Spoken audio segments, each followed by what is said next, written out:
feeling like wiping their whole board with Valakut and doing lethal damage to them kind of territory. Hello and welcome, guys, both on Twitch and on YouTube. Today, I'm embarking on a new Karn Amulet list, and honestly, it looks very similar to old Karn Amulet lists, but there's one difference, which is that the newest set, the Brothers War, has been released, and today we are playing not only some rockin' new on-theme basics, but also a couple cards from Brothers War, particularly the Stone Brain, which is basically a surgical extraction effect for our opponents who are trying to put Primeval Titans or Yawgmoths into play and that sort of thing. We are also able to play the card Haywire Might. This is a 1-mana 1/1 that when it dies, you gain 2 life, and of course you can pay a green and sacrifice it to destroy, or exile actually, an artifact or enchantment, as long as that is a non-creature artifact or enchantment. And so this will help us answer, obviously, things like Blood Moon and Snaring Bridge, that sort of thing from the sideboard, which is a unique thing to have access to with Karn. It also happens to exile Kaldra, which there are not very many things that we have access to in the modern format to just permanently deal with Kaldra. Haywire Might is one of those. But in addition, this also happens to be a 1-drop artifact to search with Urza's Saga. So in the matchups where we get to keep Saga and also bring in Haywire Might, for example, perhaps against the Hammer Time matchup, we can just search up Haywire Might off of a Saga trigger. But honestly, in my opinion, this is more of just a one-of to be able to tutor with Karn. In addition to that, we're playing some of the usual suspects and a couple of unusual suspects.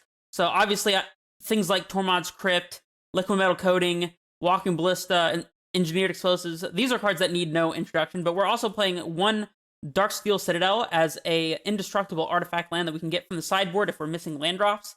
So obviously, this Darksteel Citadel could be a copy of Treasure Vault instead, but Treasure Vault is 10 tickets for only a very marginal upside, considering that popping Treasure Vault to make some artifacts in this list really only improves Saga constructs. It's not worth the, was it like 100 times the price? It's like 5 cents. So it's even more than 100. I think it's 200 times the price of Darksteel Citadel for 10 tickets for a Treasure Vault versus 0.05 tickets for a Darksteel Citadel. So, anyways, minute difference. I chose to play Darksteel because I didn't feel like trying to get a copy of the other one. Not worth my time. But it is a land that we can search for with Karn. And in addition to that, we're also playing some other interesting inclusions, such as Ensnaring Bridge. This is not one that you commonly see in the Amulet sideboard, but it is something that you do occasionally see. I've definitely seen people like Pumpkin Wine, for example, play Ensnaring Bridge. Another card that I was considering was Trinisphere, which I've seen in some Japanese lists. A couple Trinispheres in the sideboard, but I decided not to go for that today. A little too spicy for my liking. But yeah, I feel like we have a pretty good suite of Karn targets here to cover our bases, and hopefully we'll be able to beat some combo opponents by just using the Stone Brain to remove all their copies of their key combo card, whether it's a Yawgmoth or like, I don't know what you would name against Storm, maybe like Gifts Ungiven or Past in Flames or something, I don't know. There's a couple things you could probably name there. But yeah, otherwise we're just doing like your typical Karn things. We have a couple copies of Azusa and 0 copies of Explore to enable our turn 2 Karns a little easier, which turn 1 Amulet into turn 2 Azusa allows. And when you're playing Karn, usually the presence of Explore is a little clunky because you get hands that have like turn 2 Explore into like turn 3 Karn or something like that, or maybe turn 4 Karn depending on your land setups. It just makes for a little bit of a clunkier opening hand. Although I usually like to play Explore in this deck, so we'll see if I feel like Explore is missing, but regardless, I've chosen to go with a second copy of Azusa instead. And yeah, I don't really have anything else to mention, other than I suppose that there's a lack of the card Castle Garenbrig, but obviously that card doesn't work well with Karn, and just in general, it's been falling out of favor with the addition of multiple extra caverns to the main board, and like multiple copies of Boseiju, and extra bounce lands. We're up 10, so 9 green bounce lands as opposed to the 7 or 8 that you maybe used to see in the past. So yeah, we've got some interesting things going on with this list, as well as a colony card in the sideboard, which I should address probably. This is a one-of to be able to tutor against the creativity decks, where the little 0/1 plant token, or maybe multiple if you pick it up and replay it, allow you to have extra things to sacrifice to Archons. So like you can play a Dryad and a Primeval Titan type thing and just sacrifice a token and be able to stay on board instead of just losing your whole board presence to creativity. That's kind of the idea for the Colony Garden primarily. And we do play 1 copy of Radiant Fountain in the sideboard. For many of you, this will not be unusual, but many of you will also know that I happen to hate the card Radiant Fountain because I usually find the burn matchup to be pretty good. But the notable exception is playing Karn the Great Creator in your Amulet deck. Usually, this makes the burn matchup worse, and so 1 Radiant Fountain to help try to settle that issue, give us some additional play against that matchup. Hopefully, it'll help out. So, anyways, that's an introduction to the deck, and I don't have much else to say, so I will see you guys in match 1. By the way, if you are not here to see this live, then that means that you need to follow me on Twitch. That's right, I'll leave a link in the description below for my Twitch channel. That way you can see when I'm going live. Also, if you haven't subscribed on YouTube, then make sure you go ahead and do that. Assuming you like my content, that is. And, this hand's not fantastic. Even if it had a bounce land, this would be a turn 3 Karn. Got the Amulet, we got some lands, but we don't have any green sources either. I don't know, I think we can do better than this. I'm gonna just throw that one back. Turn 1 Amulet, turn 2 Dryad is definitely better. We'll keep this. And I guess we're just bottoming Slayer Stronghold here as the most awkward one to have in hand. We want to be able to search for that off of a Titan ETB trigger, so. Our opponent molds to 5, by the way.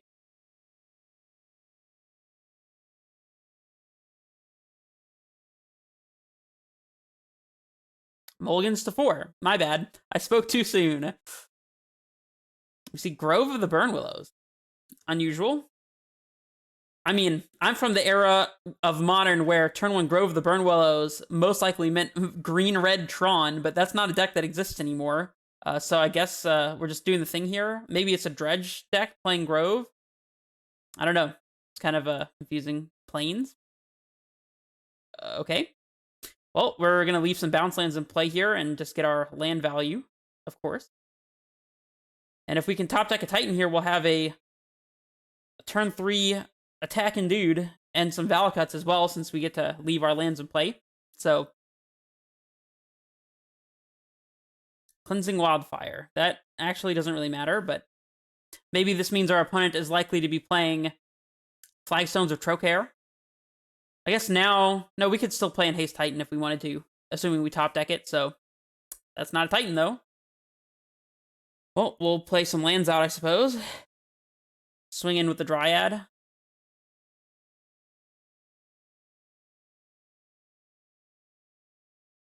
Any threat at this point is great. Blood Sun. Interesting. I guess we could, end of turn, hit that with Boseiju, which I think we probably do want to do, so we can just kill them if we top deck Titan. The Blood Sun also turns off our bounce ability on these lands, so they just enter play and don't get bounced back, which is actually a detriment if we were to find something like Valakut, for example. Yeah, probably better to get the Blood Sun out of play. Still lacking our threat here, but you know, it do be like that. We'll just get some value with our Dryad here. And by that I mean double strike, of course. Send in for 4 points of damage.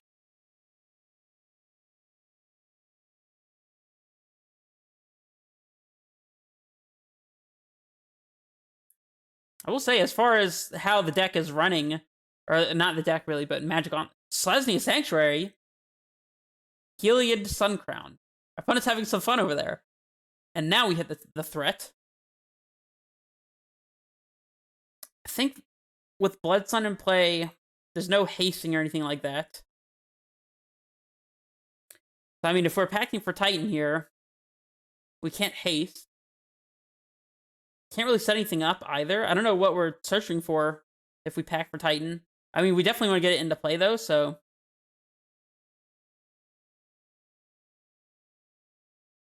We'll play out Boros Garrison, I suppose. Play our Titan. I guess we want to put lands into play that matter if we top deck the second Boseiju. That would be like Valakut. I'm assuming Urza Saga will just die with the Blood Sun, losing all of its abilities, but still being a Saga, like Blood Moon does. probably not worth doing anything there. We want to keep Tolaria West in hand, though, because we can still transmute it for Boseiju, for example, if we were to draw it. So, no reason to get the 4th Forest, as we're protected from Blood Moon as is. So I guess it's just double Valakut, to be honest.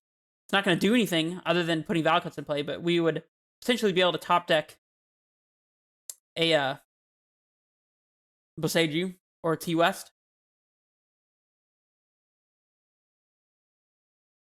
Strange to see our opponent playing bounce lands in combination with Blood Sun. Not something you see very often.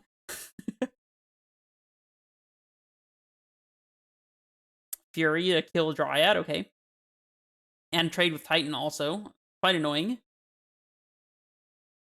Hey, if we draw Karn, we can use the bug to blow up their Blood Sun.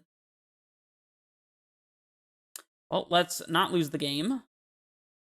Actually, tap the Garrison, I suppose.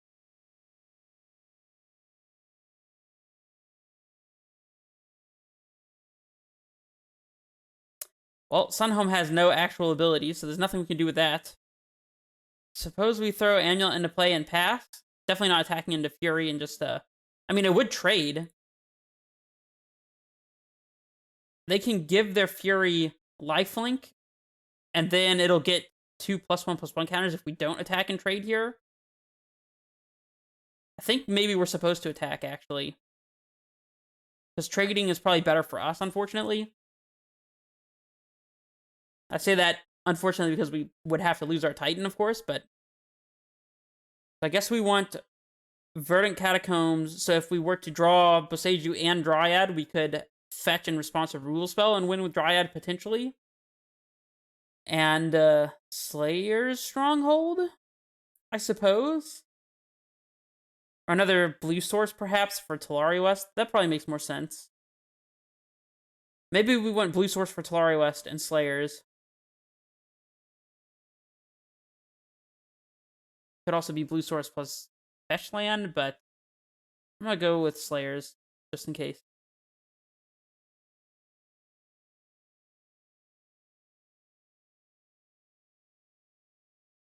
See if our opponent blocks. They don't. Makes sense. I mean, they're outracing our Titan attacks here with the life that they're gonna gain, so I'm not surprised.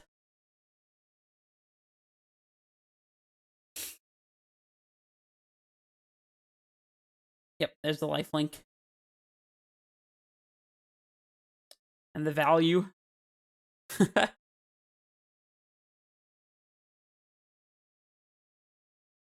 lot of mana.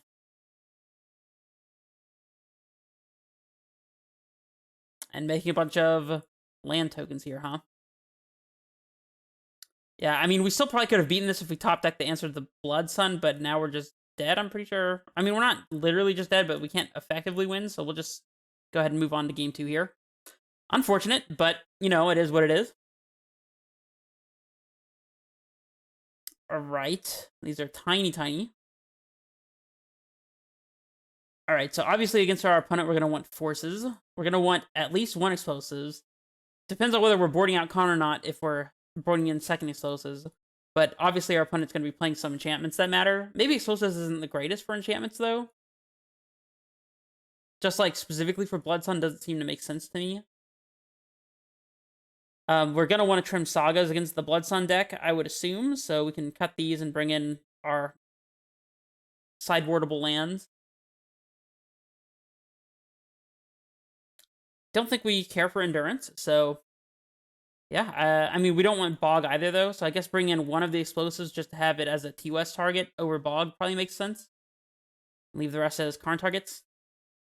Seems good to me. This time we'll draw the threat. Well, in time. Well, this is a turn 2 Dryad thanks to the Arboreal Grazer. We'll keep. We'd like to draw another land for our turn 2 here, so we can have the turn 3 Titan. Land. 2nd Dryad actually probably does it. No, because we can't play it this turn, sadly. Although we can pack for Azusa this upcoming turn. Or Grazer. So maybe it's fine. Because we're going to have 5, 6. Yeah, we have Titan next turn regardless, thanks to the Summoner's Pact. Assuming that our Amulet doesn't get prismatic endinged here, so play our Dryad and pass.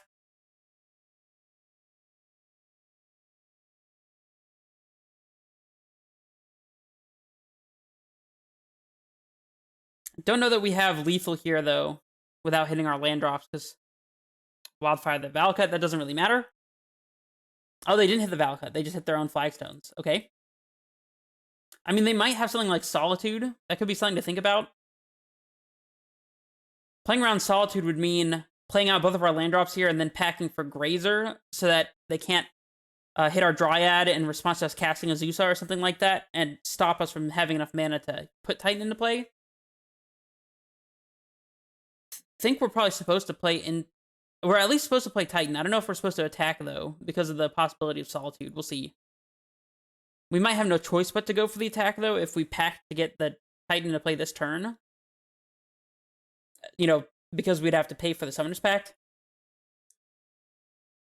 We could also just play a couple more Dryads and pass, but that's really bad against a Resolved Blood Sun. I think we're supposed to go for it here. Because if they untap and go Blood Sun, then there's like no way we can win. We have to draw a bunch more lands. So I think I'm just going for the attack here and hoping they don't have the Solitude. As opposed to, I suppose, just hoping that they don't have Blood Sun. I think it's more likely they have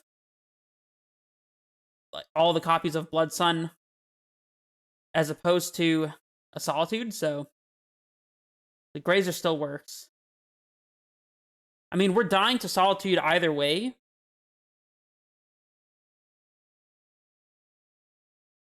If we Grazer in Sanctuary, pick up Valakut, and Titan search for 2 lands, we technically can pay for Summoner's Pact. Interesting. So we're not actually dead to Solitude here if we go Grazer, because we can leave the Sanctuary in play. So I am going to go for the Grazer. Now, how we play here depends on whether we want to play around both Solitude and Fury. So here's Titan. Because if we get Crumbling Vestige and Slayers, and then they Solitude our Titan before we can attack with it, and then also untap in Fury or otherwise kill our Dryad, then we're dead to not having enough green to pay for Pact, but I don't think I'm playing around that. I don't really see a reason to play around that, to be honest.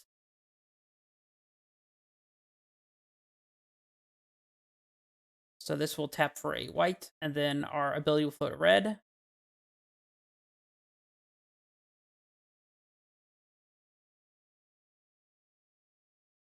Okay, so we got to attack. So that's great. So now we can get Growth Chamber and Boseiju, so we can kill Blood Sun if they play it. And this also leaves us enough green in play to be able to... Come on, let me hit 5, because we can actually play a second Dryad post-combat here, so we want to pick up the bounce land, play Dryad, Sanctuary, pick up Boseiju. Something like that.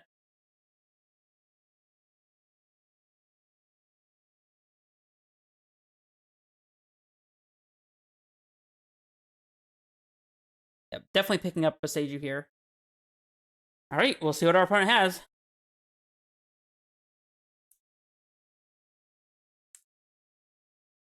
I guess going for the turn 3 ended up working out here, huh? I guess we technically also played into Force of Vigor, now I think about it, but... Valakut Awakening. That does not feel like a winning line. See if our opponent puts back 7 cards.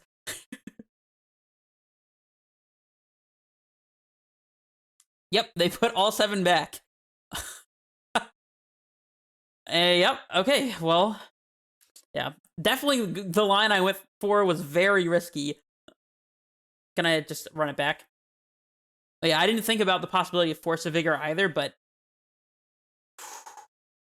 If we top deck any non-bounce land off the top, this hand's kind of fire, actually. I'm gonna keep it. I'm no coward.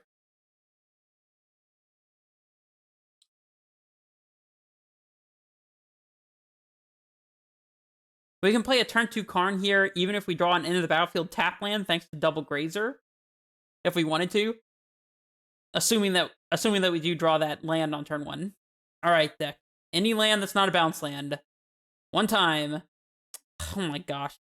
Alright, well, that's not it. Pitch this explosives.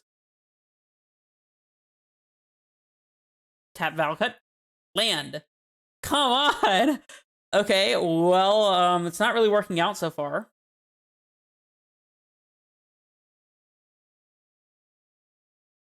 Blood Sun. Yep, this is basically making our hand unplayable. And now we draw the land, of course. Well, we'll play Amulet, I suppose, and pass. And hopefully we can top deck like a Force of Vigor or something. We can still play Dry this upcoming turn, regardless of having played Amulet or Grazer here. Second Blood Sun, okay. Second Amulet. Okay, well, I'm going to play this and just wait. If we can draw and answer the Blood Suns, then obviously our hand just goes nuts. Storm the Festival. 6 mana. Play the top 5 cards. Put up to 2 permanents with a cost of 5 or less on the battlefield. Rest on the bottom in a random order with flashback.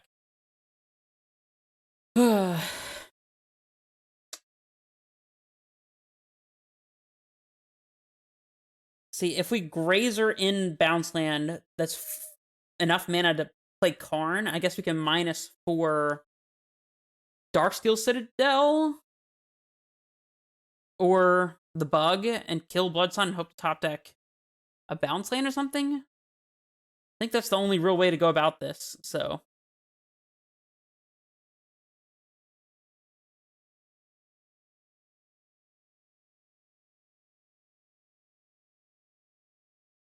The issue being here, we're not going to be able to bounce a land thanks to the Blood Suns removing that ability, so. They got back their Storm. I mean, it just has to be Haywire Might here, right? In case... Oh, wait. Only killing one Blood Sun doesn't do anything? Explosives isn't good enough because we don't have the 3rd color. Stone Brain's kind of interesting. I don't think plussing here makes sense. I think it might just be Darksteel Citadel. That way we can also top deck a bounce land and just cast our Titan. I guess if we top deck bounce land, we can Grazer it in and cast Titan anyways, assuming it's not Boros Garrison. So probably Darksteel Citadel doesn't make sense. So I guess we're supposed to minus to get explosives.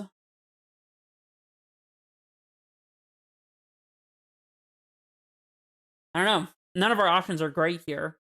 If we get the Stone Brain, we can get rid of their Storm, which they're currently kind of going off with. I don't know if that's good enough, though. I think that's...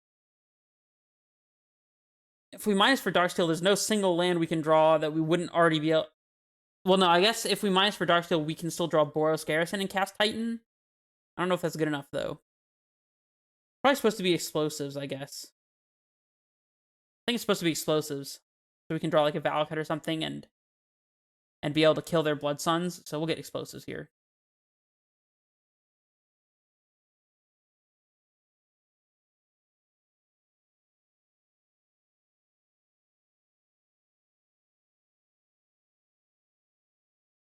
They play Storm again. No surprises. They put Elspeth and, I guess, a land.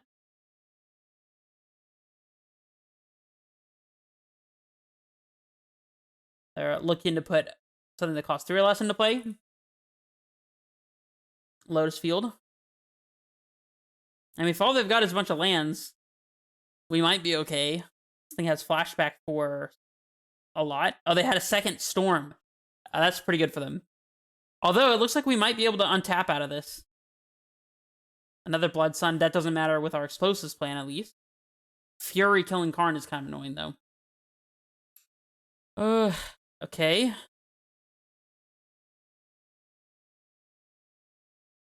Bounce land means that we are going to be able to cast Titan. because we can grazer it in. That's 6. Titan gets double bounce land, floating 8. We can explosives on 3 and pop it.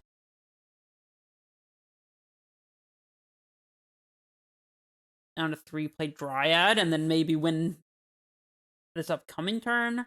Our opponent has storms they can flash back, of course, though. Well, there's nothing we can do about that. We can also play Simic. Oh, hold on. If we grazer in the Simic, we're not going to be able to do Dryad into Titan after because we're not going to pick up a land.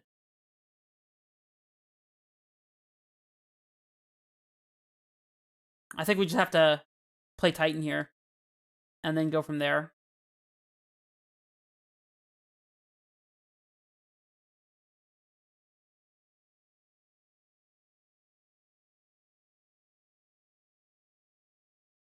Play Titan.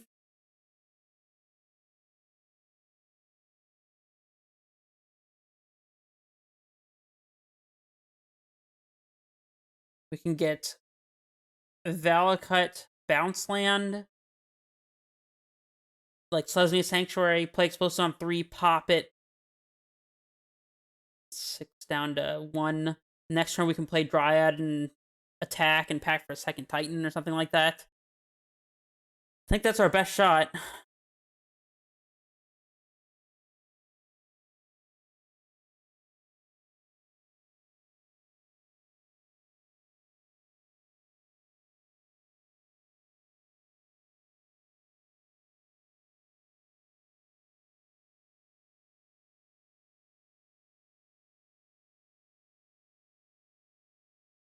Now we just pass and wait until our opponent's instep to pop explosives so they can't have the 4th Blood Sun. We just have to hope that their Storm the Festivals don't do anything crazy here.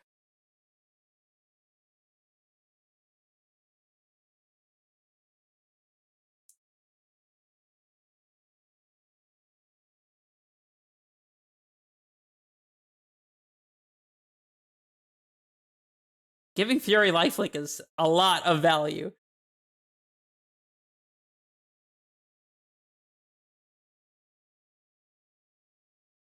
Karn doing pretty good work here, I must admit. Would probably be pretty hard pressed to win the game from this spot if it weren't for our Karn minusing for explosives. Here comes Storm, which I guess they only get to cast once. Hope they don't hit anything too monumental here. It's land.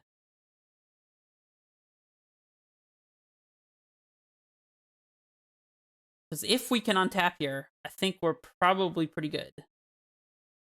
Hopefully they don't play their own Karns or something and they just put Karn to play and stop our explosives. That would be the worst possible scenario. I wouldn't be surprised if they played Karn.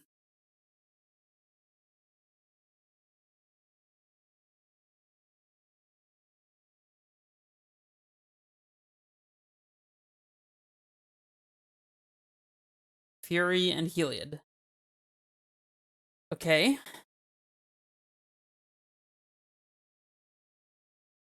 They have another Fury in hand, I suppose? Sure.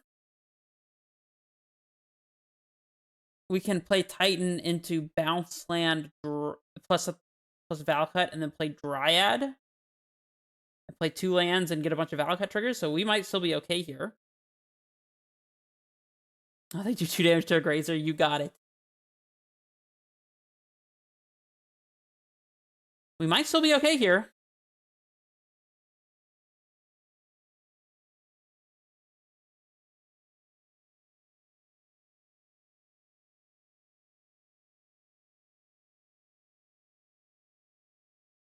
Wildfire Growth Chamber. But that actually still does not matter.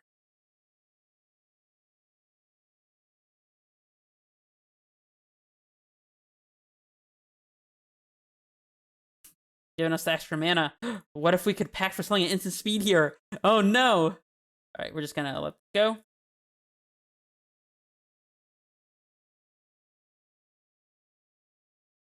Feel inclined to chump here. Hold on, let me do it the correct way. I mean, they're gonna be gaining life. from the Fury regardless, so might as well just block.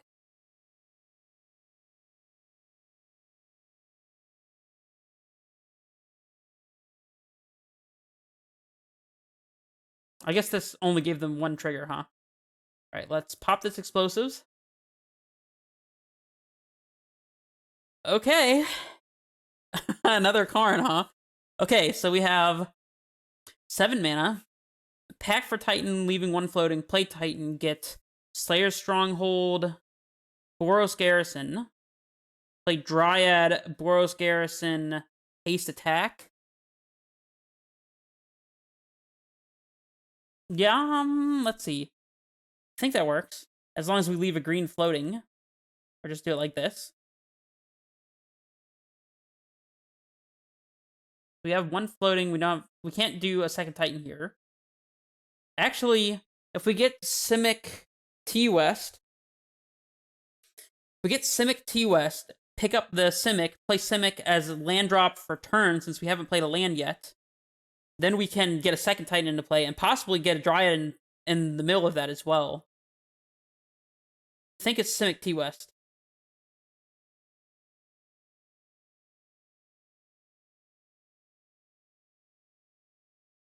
This definitely has got to be the best play. Assuming we have another Summoner's Pact, I suppose. Pick up the Simic here. Play. Well, I guess we want to play the Simic before. No, actually, if they had Force, they'd already have cast it, so play Dryad first. Now we just get an extra Valakut trigger. Which we can probably send at them at this point, to be honest, but I'm just going to kill their Elspeth right now, I suppose.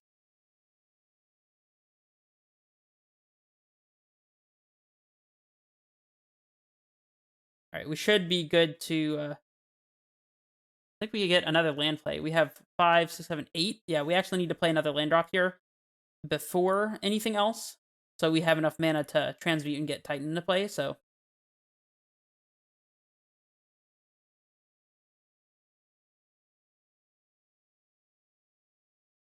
We pick up the T-West. Transmute. Get our Summoner's Pact, get second Titan, play second Titan. Alright, so 3, 4, 5, 6. Oh, and that's 7. This is exactly 6. We can leave double white floating if we use the Simic here, though. That way we can get Slayer's Stronghold and, like, any other land. Alright, we won the match! Whew! That was a sweater of a game, but we are now 1-0, and I only just realized I didn't even update the deck list, so let's go ahead and hop in here for match 2, and meanwhile, I'll update the stream decker. Alright, we'll be on the play, of course. Yep, this hand's a mulligan. This hand's a keep. We get to Brazier out a Saga. Opponent says that they know me from my videos, and I taught them everything that they know about Amulet. That's awesome. Yeah. Well, we're definitely keeping this, like I said. Bottom, an extra Cavern.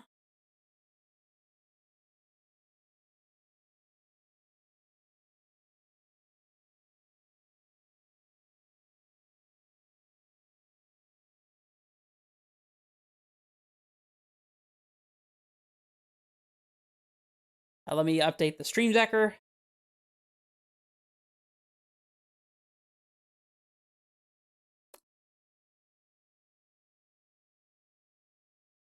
Might take me a second. Okay.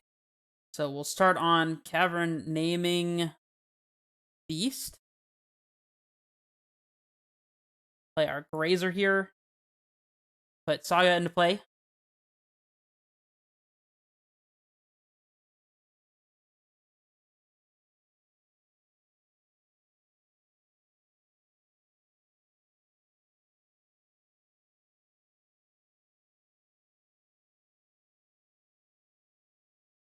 Opponent says this should be a good matchup. So got some spice, probably got some value. What if it's a mirror and we're playing Karn and the Stone Brain? What if we get to surgically extract our opponent's Primeval Titans? That would be pretty sick.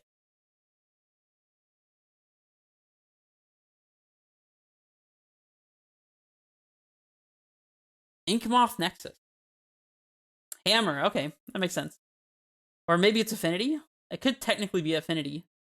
Although I think Affinity usually doesn't play Inkmoth anymore, so probably Hammer Time? Karn is very good against Hammer, I will say. Yep, definitely Hammer Time. 100% Hammer Time. Okay. Well, against Hammer Time, do we want to get the Saga value, or do we want to get Dryad or Azusa into play? If we play Vestige into Azusa here, the next turn we float, get Amulet. We have 3 plus the 6 from Azusa is 9 total. So if we top deck exactly Tolaria West, then playing Azusa right now lets us get Titan into play next turn. If we play Vestige into Dryad, you know, we definitely just have to Vestige into Azusa here, because being able to top deck Tolaria West and turn it into a Titan is way too valuable, so. There's Azusa, and passing of the turn.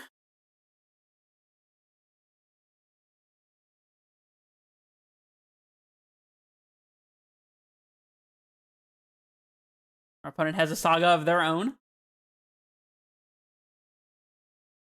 Stoneforge, okay. See if they get Cauldra here.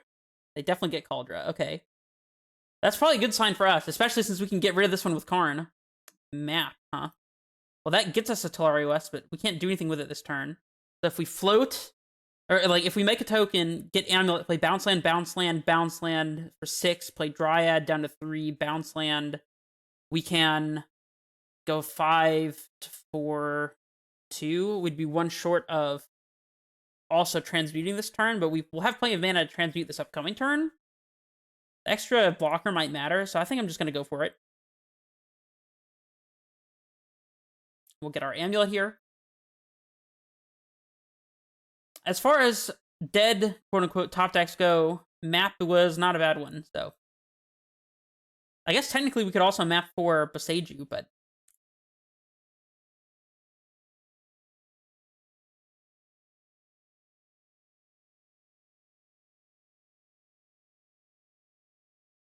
Unless I missed an extra land drop from Dryad, which I may have. 6 down to 3 up to 5. No, I calculated that. Yeah, so we're not going to be able to transmute this turn also, but. So I'll just play the map and crack it immediately and pass. I think getting Tolaria West absolutely makes the most sense here. Is there any sense to playing the Tolaria West? Play T West. Then if we lose our Azusa, we have 3, 4, 5, 6, 7. I guess if we top deck exactly Titan, that lets us haste off of Valcut and Slayers. But playing Tolaria West means we can't keep Bounce Land in hand, which might be relevant with Dryad Valcut. I think we're going to be fine on mana, so I'm just going to chill on the T West.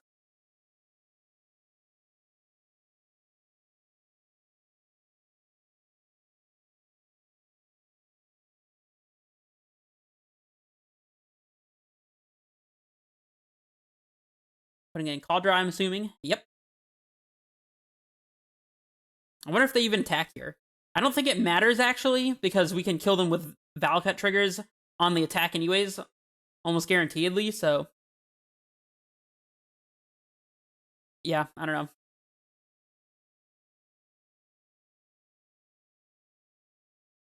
They do swing.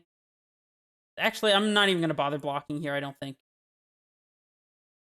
Could block with a Construct. I really don't think there's a reason to block. I'll just take it. Because our Grazer has flying, which means if we were somehow to not win this upcoming turn, then we could block Inkmoth if it was equipped with something. So, Sanctuary is a fine top deck.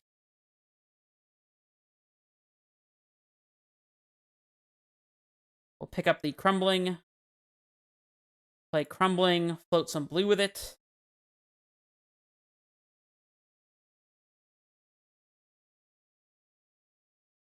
That's 4, 5, 6, 7, 8, 9, 10 after we play Bounce Land a second time. I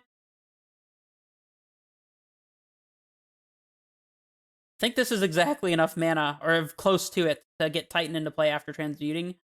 It's pretty close. 6. Oh yeah, this is exactly Titan mana. Oh, no, it's 1 over. It's 1 over. So we good. Here's a Titan. Play it. Face off of Valakut Slayers.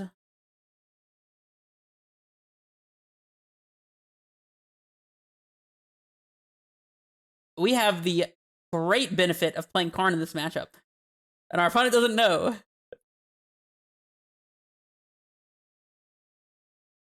Go to combat. Swing with everything that can attack, I suppose. And we'll leave the construct back, I suppose. Alright, game 2. Yep. This is definitely a good matchup for us. Probably bring in an explosive. Maybe both, although being able to Karn minus for explosives could be relevant. Haywire Might is probably better in the sideboard. I don't know, is that accurate or not? We definitely want Radiant. And probably Colony as well, since it gives us a valuable blocker. Don't want Bog. We want the Forces, obviously. We can ensnaring bridge them when they put their hammer on something. That is so sick. Okay, definitely don't need Endurance. I don't even know what we're really cutting in this matchup. Maybe a Cavern. They could be playing the blue version with sideboard mana leaks, but I don't really want to play around it, so I guess Karn technically plays into Spell Pierce now I think about it. Don't think that means we should be trimming them, but we could be trimming Saga to play around the instant March. I don't know if they still play March of Otherworldly Light, though, so trim and Azusa.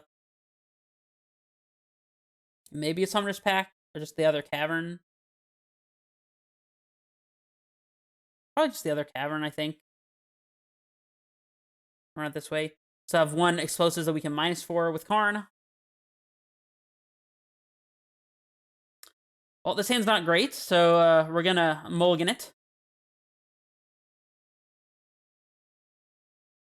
Now I just realized I don't have the thing open. Okay. Well, we have Force. We have all the lands we could probably need. I think we're keeping this and bottoming the Garrison, and then any land off the top is Titan mana, so...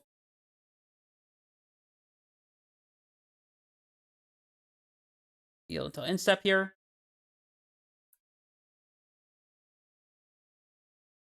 Want to be careful pacing our Force against a possible Blacksmith's skill. Boseiju. Sure. Play our Force here. Maybe Vesuva copy their Fountain was best, so we could play untap Force and hold up Boseiju, but yield until instep and try to hide the fact that we have this Force. Spring Leaf, yep.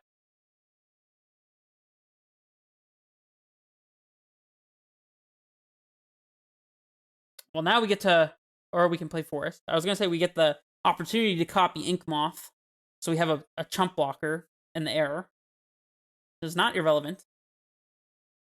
It also means next turn we can play Forest into Bounce Land after playing Dryad. Alright, I'm about it. I don't see us really needing to Boseiju this turn, so... Because if they top deck land, animate Nexus, attack, and hammer, then in response to the hammer equip or whatever, I mean, we can also just kill these right now. Because the Saga can't tap for mana. I think we're going to want to hit Saga plus Aid, so... See, what happens... What's the worst that can happen? We hit these two, they play Ornithopter, Animate... Now, I don't think there's anything that can really punish us here, so... I'm just going to hit these now. We have Karns and Natural Titans to top deck and other Summoners packs and stuff, so...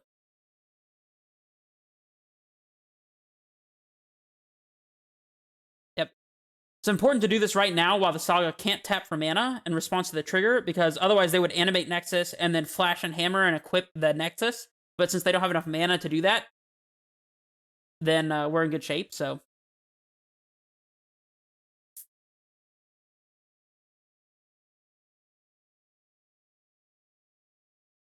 Okay.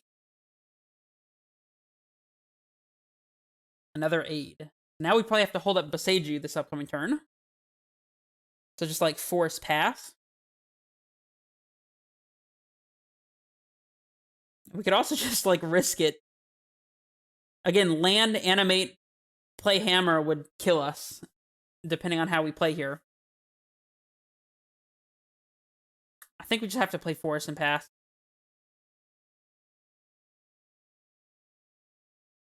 Sorry, Dryad, you'll just have to chill for a turn or two.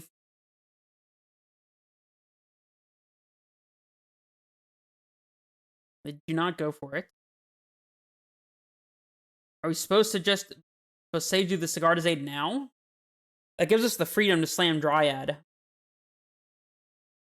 They would have to have third aid plus land plus hammer to punish us for that. I'm just doing it. I want to be able to play this Dryad. The faster we can get a Titan into play, the better, I think.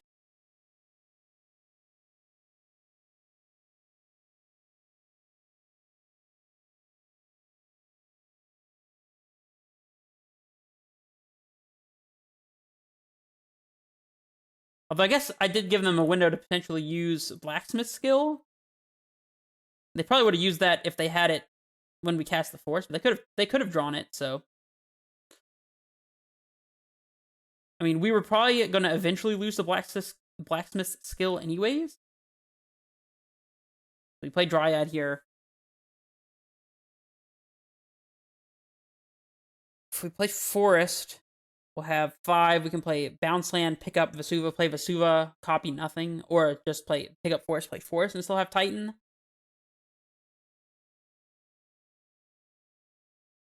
I think I want to pick up the Vesuva here.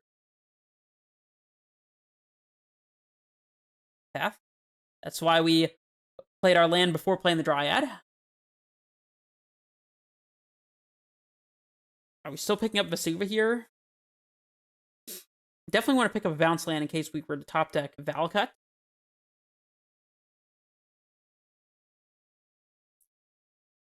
I don't really see a reason not to just pick up the Vesuva here. I will say, I don't think that was a particularly good path from our opponent, because our Dryad didn't actually matter there. We were already getting the Titan mana regardless, so they probably should have saved it for a Titan instead, but is what it is. Lavinia. Guess that stops Summoner's Pact as a top deck, but Karn would still be good. Or not. Well, let's copy Inkmoth. Play Dryad. Basic Forest.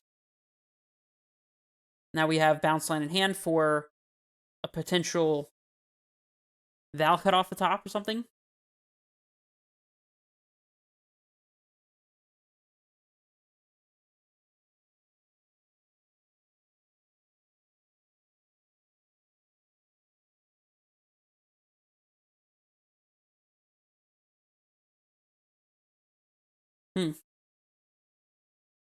Maybe having picked up the Vesuva all those turns ago was a mistake, because we might have to chump block with our Dryad here.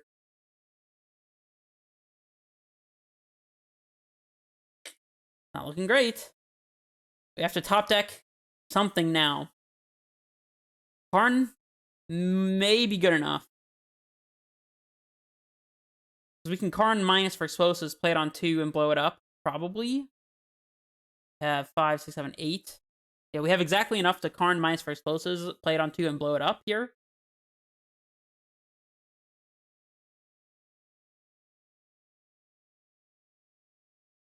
This is an interesting line from our opponent. Giving us the ability to untap with Dryad is probably... I don't know how I feel about that. Definitely not blocking. Now Titan might be enough to do it. Saga does not. Alright. Well, we'll go to the next game. That's a pretty close one. And there's some argument to just siding out Karn, bringing in our explosives and bridge and haywire might and all these things, but I think Karn by itself just deactivating the equip abilities from their things is good and shutting down things like Springleaf Drum. I think probably just run it back. Be on the play, of course. We have a Karn hand with natural Boseiju and no ramp. We do have map, though. I don't know, turn 4 Karn is not great against them, though. I think we should mulligan. It's not a keepable one.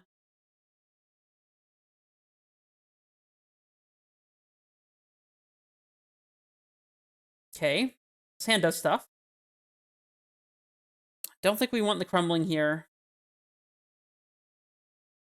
We can go Grazer into Colony.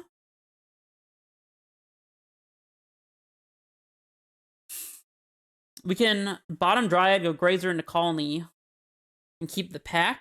I think we're supposed to bottom pack here, though, because probably not going to be able to cast pack anytime soon. We Grazer in the bounce land, and then next turn play Forest, Dryad, Colony. That lets us potentially hard cast a Forest if we top deck it, or like a Karn. It's probably right to lead on Grazer here, but if we Grazer in Colony and then play bounce land, it gives us an extra chump blocker. I think I'd rather play turn 2 Dryad anyways, though, so...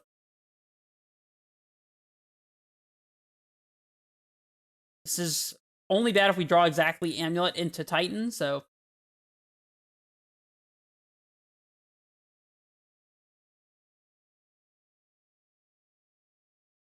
Spring Leaf. No 0 drops. Alright, we'll get a Dryad on the table. So it'd be a great time to top deck Karn. And we even have Darksteel Citadel to minus, so we can continue to hit our land drops, so...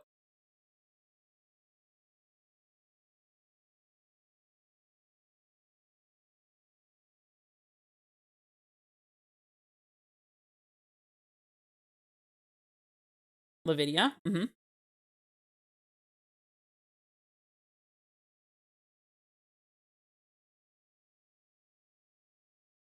Bounce Land is not a bad one. Not even slightly. Now we can just top deck a Titan or a Karn and just go ham.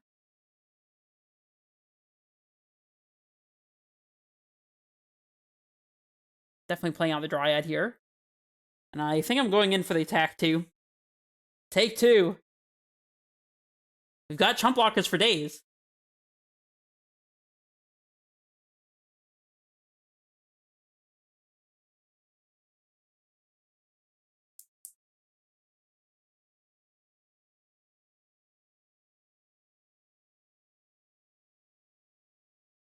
Titan probably just wins the game on the spot. With Valakut and Bounce Land. Or Valakut Vesuva even would work as well.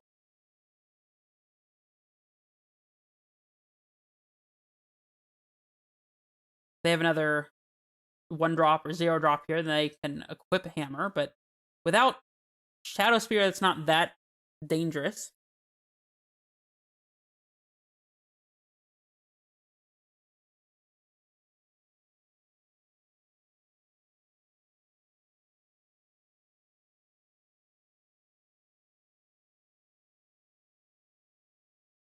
No follow-up is great for us, if that's what it is. Could be holding up Blacksmith's Skill with the Spring Leaf. That's not a great top deck. We're going to save it in case we were to draw specifically... I think I'm serving again as well. A double block a Dryad, but I don't think I care about that. No flash things I'm afraid of. Blacksmith Skill only gives Indestructible since the creature they'd be targeting is non-artifact, so attacking here seems fine. But yeah, we want to hold the land in case we top deck Valakut. Yeah.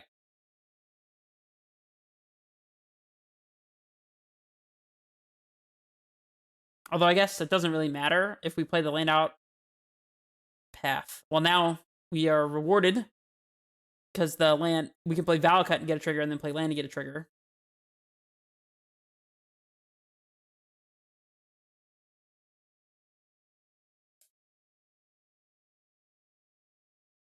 That path makes sense to me if they have a second path to hit the other Dryad. Inkmoth. Luckily, that can't attack this turn. Although we do have a reach blocker, so it wouldn't necessarily be game, but... They do get to start attacking with hammered up creatures here. We can still Karn for explosives, play it on 1 and pop it. Although, with Saga in play, maybe not as great an option.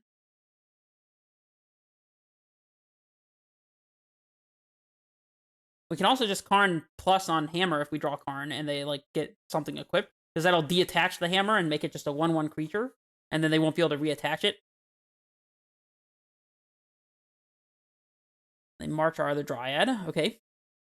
Like I said, the path makes sense if they had another removal spell there. So also they could have animated Ink Moth to get the third artifact for the equip, but I mean, I guess we're supposed to play Amulet here. And now that we don't have a Dryad and play 6/1, we play Titan.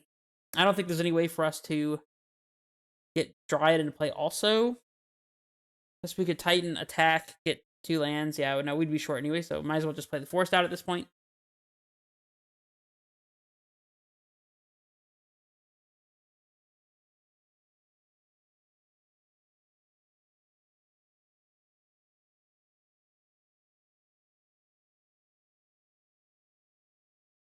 Not quite dead here, but not quite alive either. They're going to gain a lot of life and get a Shadow Spear or a second hammer or whatever. Oh, I guess we are dead here if they have double hammer.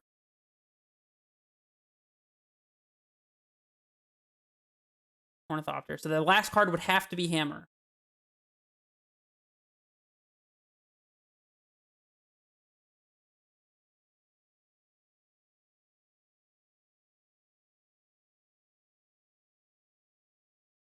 So with the Ink Moth, they have 17 points here.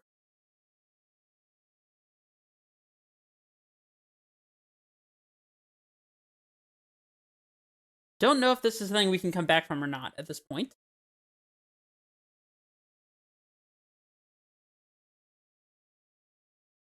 We block like this, we take 17 down to 3. Get to keep 1 blocker and play. We basically just have to win immediately. Which, I don't know if that would be possible or not. We could Karn plus on Shadow Spear, chump, block, take 2 down to 1.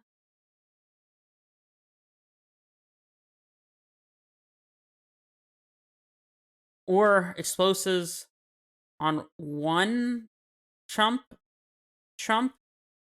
or chump and block. I mean, I guess that's the plan.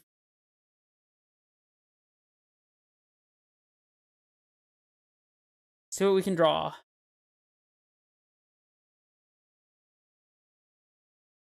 Bounce Land does not do it. Well, good games to our opponent. And that means that we are now 1-1. And I think I didn't mean to play one more match here tonight, but then I gotta get to some studying, so on the draw.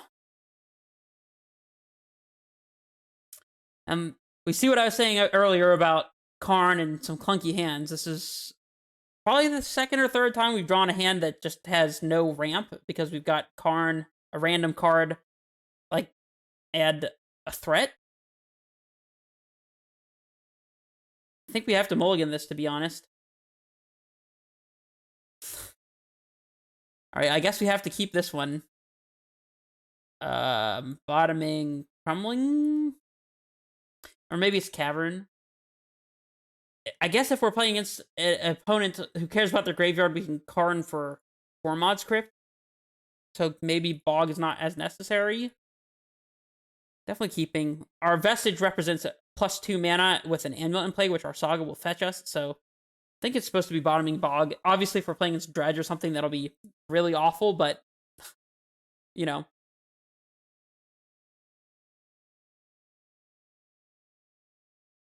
Alright. Well, we'll play Saga, as you would expect. Stomping Ground is an interesting one. Maybe it's a 4-color control deck?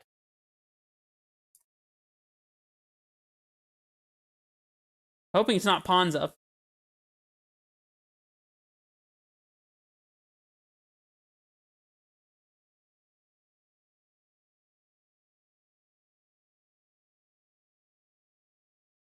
Ooh, Goblins. Well, Karn should be good against Goblins, assuming we're not too slow here. Vesuva copying Saga is quite interesting. It's really bad if they have exactly mainboard Blood Moon, which they're not. It's not impossible for them to have that, but usually not in game 1, I would say. I think that's maybe our best route to winning. I would never do this in game 2 or 3, but in game 1, I think it's safe enough.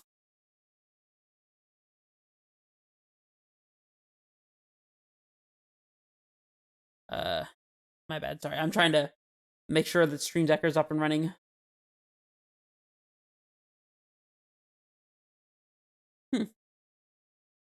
Interesting. Of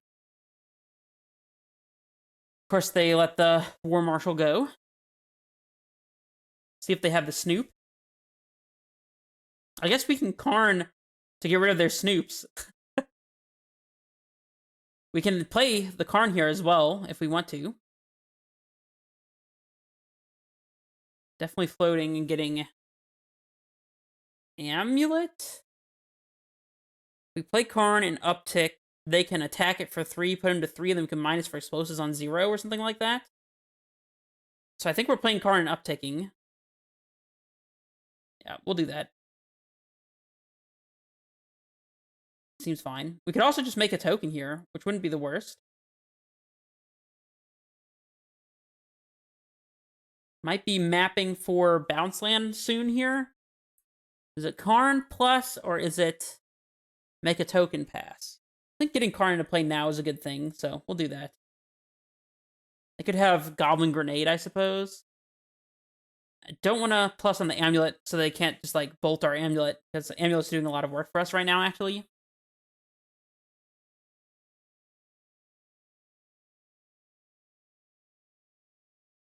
They could have the 2-mana Goblin that'll do a bunch of damage to Karn. I guess it's just the Lightning Bolt here kills Karn too. Yeah. They're sending 1 at Karn and 2 at us. Probably Goblin Grenade then, I would assume. Don't know why it has me declare blockers when I have no creatures, but okay. Bounce Land off the top just wins on the spot, by the way. At least, yeah, Munitions Expert is the one I was thinking of. What was I saying? Yeah, Bounce Land that's not Boros Garrison just wins. So, Bounce Land? That ain't it. So, we get map here. Play land. Map for Bounce Land. We have 4. Any ransom makes it 5. So we have a couple turns off. Depends on if we think we have enough time for that or not. Right now, we've got a 4 turn clock, but if they have any +1/+1 goblin, then that becomes a very, very fast clock. I think we're supposed to get Amulet and hope to top deck a Bounce Land here, to be honest. Or perhaps a blue source to transmute Talari West, depending on what we draw. Here we play Forest or Sunhome. We play Sunhome and we top deck green Bounce Land. We can Vesuva the Sunhome, since we'd be attacking with 2 Titans. I think it's supposed to be Sunhome here, actually. I'm assuming that it'd be enough damage to kill them. I don't know for sure, but trying to set up for a kill this upcoming turn. So green Bounce Land lets us put Titan into play using all of our mana. Titan plays second Titan gets Boros. Slayers, haste both, attack with both, get land, copy Sunhome with a Vesuva. Trader Maker. That kills an Amulet, I guess? Sure. Oh, that's not great.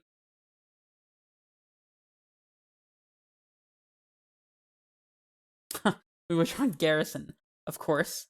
Yeah, we'll play Forest and pass. Hopefully our opponent just does not play any other cards. That's the plan, is our opponent plays nothing and we top deck. I don't know what we can top deck. We just have a Titan in 2 turns at this point, so we just need our opponent to have actually nothing ever. Harbinger is, let's see, that's 5, 6, 7. They technically have lethal this upcoming turn, so Hordemaster, yeah, seems lethal to me. Garden Catacombs does not do anything. Okay, well, unfortunate start here, but we get to sideboard. Can bring in explosives. Radiant. Maybe not Colony, though. Colony kind of matters. Force to hit Blood Moon or Aether Vial seems good. I think having Karn to minus for Ballista or Might in the case they have Blood Moon is better than siding it out. Actually, no. No, I think I'd actually rather side out the Karns and just bring in the explosives and like the cards that matter. Siding in Ballista seems okay. Probably want the Might also. I think this is a fast enough matchup we can't afford to board out Saga, especially on the play. Do we want the Colony? I think probably not. And I don't think Bridge makes any sense either. You can cut Bog, cut a Cavern.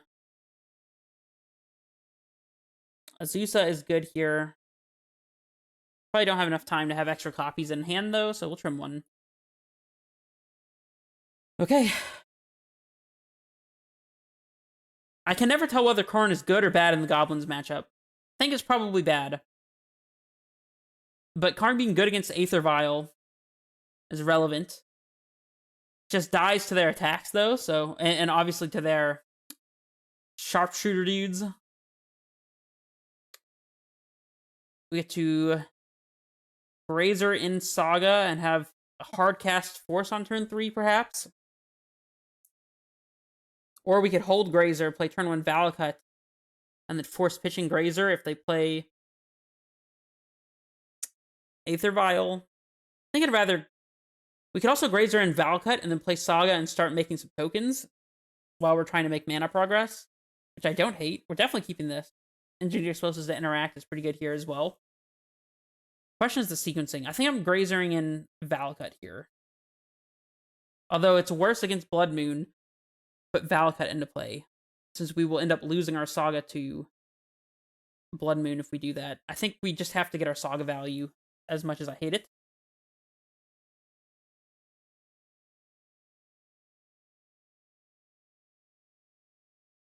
Mog Fanatic. Another Grazer. We'll hold that for Force, I guess. Probably not playing Explosives. Explosives on 2 to deal with the Snoop seems better.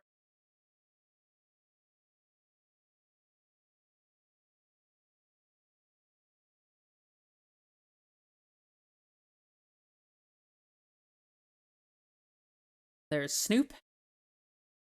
Nobody's surprised. We have Titan this upcoming turn, actually, now I think about it. If we draw Titan. Didn't. So we float, get Amulet, play Bounce Land, EE on 2, blow it up, or EE on 2 and then just path. Definitely floating here.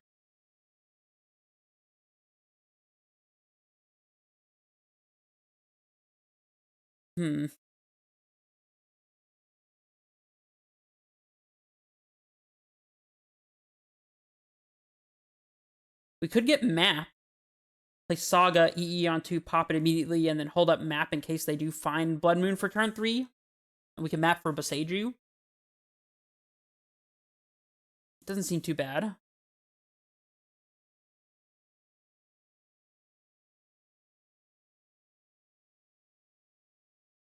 We get Bounce Land here and play Saga. The next turn, we would have Titan by going Grazer, Bounce Land, Grazer, Bounce Land, Titan, assuming we top deck it. Kind of close. We have Force the Vigor if our opponent does play Blood Moon, so I think I'm inclined to go for the Amulet in case they don't like play a Blood Moon here. Still have to play Saga, though, to have the Titan this upcoming turn.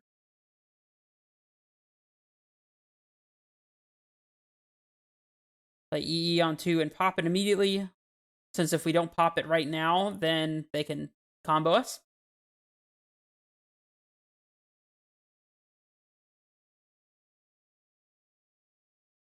Yep.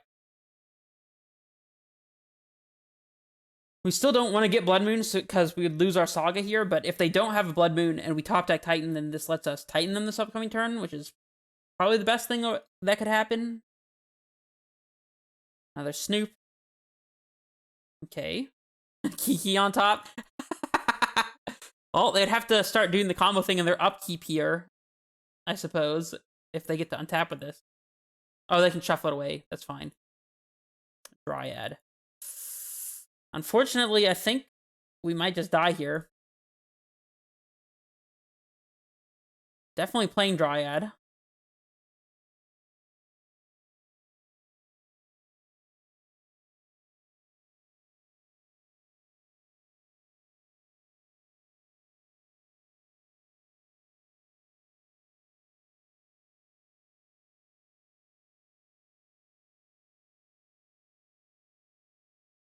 We'll make a token.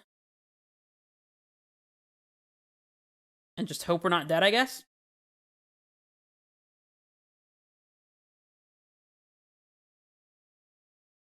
By the way, Goblins is not a good matchup. With or without Karn.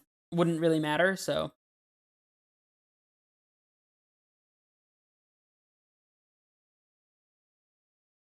They are going to need to have a way to put the win con on top of their deck here, which I'm assuming they have because they're going through all these motions, but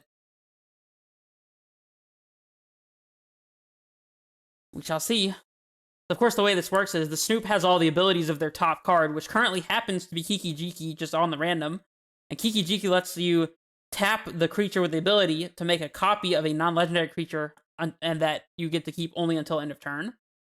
And so they can do this, make a new Snoop that taps itself to make a new Snoop that taps itself to make a new Snoop. And then, basically, they're just going to need some way to put a sacrifice outlet that'll deal us damage on top. Usually they use Sling Gang Lieutenant. I'm assuming they have a way to put Sling Gang on top here. Like, they'll just, like, shuffle away the Kiki with a fetch land here or something, and then draw for turn and play Boggart Harbinger and put their win con on top. And then we'll just be dead, but gotta make them have it.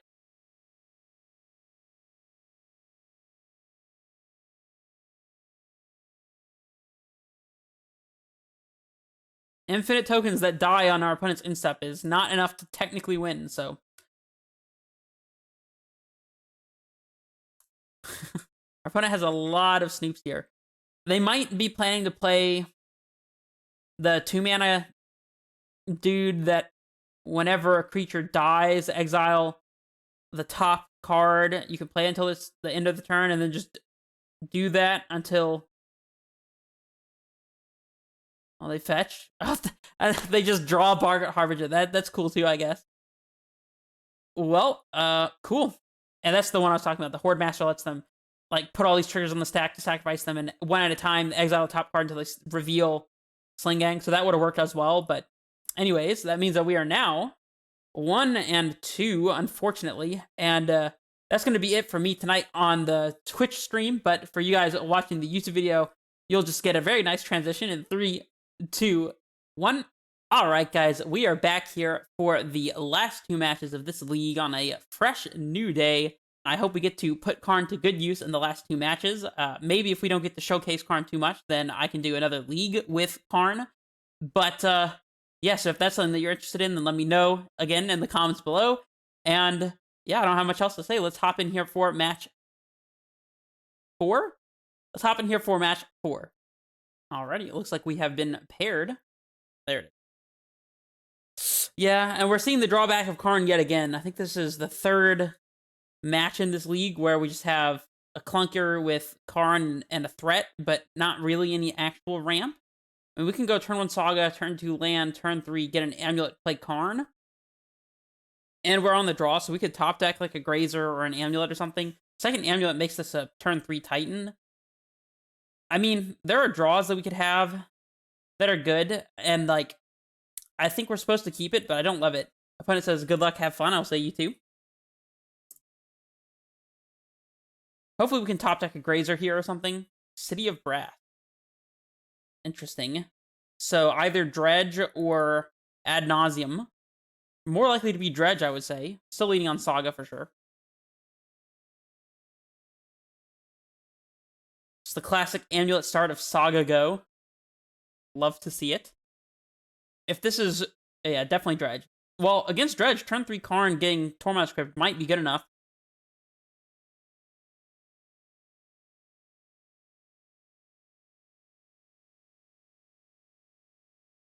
They have Narcomoeba. So definitely Dredge. I think we're playing a main deck Bog here. We are. We have a lot of tools for this matchup. Any amount of ramp would be great. Our opponent misses land drop too. That's kind of crazy. Oh, we're definitely Vesuvaing Saga here to set up a second amulet to get to our Titan turn. Which I guess means that if we play bounce land, we're supposed to pick the bounce land up. Kind of weird. Maybe we're still supposed to pick up Vesuva. I don't know. Nah, probably just getting double amulet is going to be better. Looks like our opponent is on the mill plan here, but we're about to resolve Karn and Tormod's Crypt their graveyard, and I don't really know how they win from there, to be completely honest. So, well, our Karn hand is going to pay out here. It's kind of crazy, but, you know. Also, is it just me, or did they choose to dredge instead of hit land drops? I guess we'll just wait for MTGO, because apparently I've heard that MTGO has been buggy lately. We're not worried about it, though. Let's just play Growth Chamber and play our Karn here. And I am just going to pick up the Growth Chamber, I think. I think we want the extra copy of Amulet as fast as possible. Any ramp spell that isn't Dryad will allow us to get Titan this upcoming turn, although we may not be able to attack with it, so we definitely want Crypt. I'm going to play it and probably pop it right now, so they can't play land and get back Ox or something like that, so let's just get rid of this stuff now. Pass back to them. Wonder what our next Karn minus gets, if we're even minusing Karn. They get a free swing at the Karn with Narcomoeba, which isn't really a meaningful clock, but you know. Ramp spell? Not a ramp spell, but it's okay. We can play the slow game here thanks to Karn. We'll get our second amulet as intended. So I guess we're playing map and just playing land, and we could even crack map. We could crack map for Bojuka Bog, and then next turn play Bojuka Bog, disrupt them, and then have Titan the turn after. And that's assuming we don't draw a ramp spell to just cast Titan this upcoming turn. I guess that's kind of the plan. Let's play out Valakut, I guess. And that'll give us the extra 2 mana.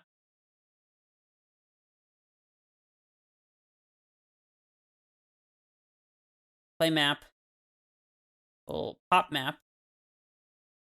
Get our Bog here. And just plus. I don't think we want to target an amulet just in case they have like a Dark Blast or something in hand, so really no reason to turn our amulet into a creature here, so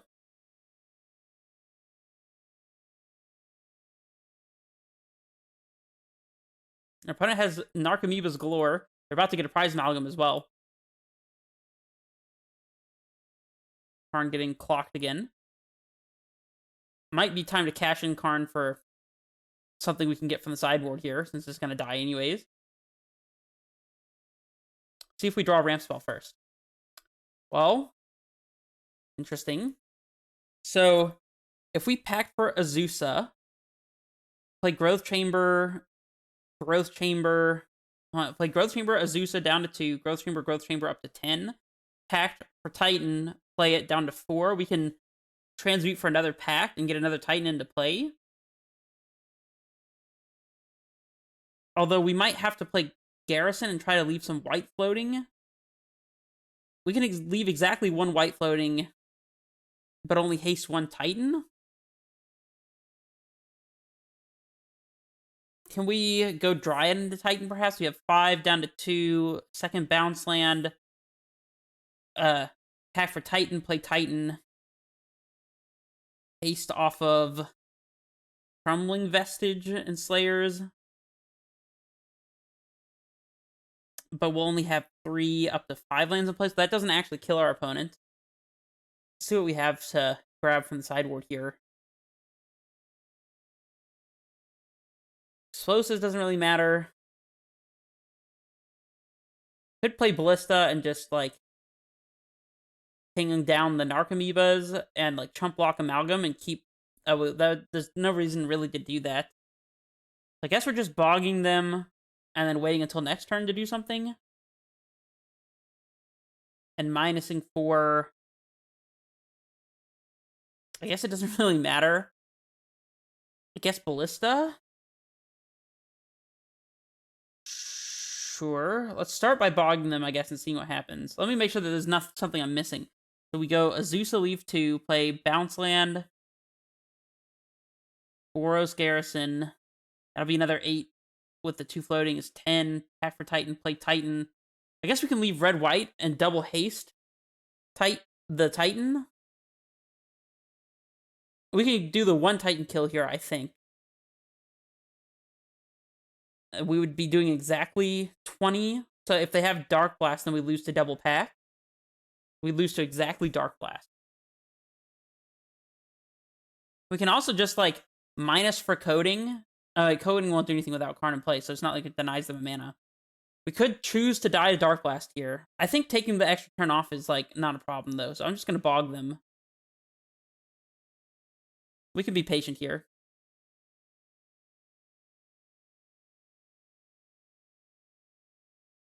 Minus Karn and get something. Definitely want to hit yes on that. I don't know what it should be, though, to be honest. I guess just explosives to interact with their board if we absolutely have to. Play it on 2 right here.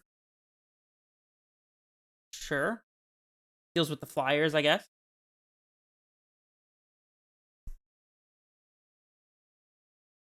And then next turn, we should probably pretty easily be able to win.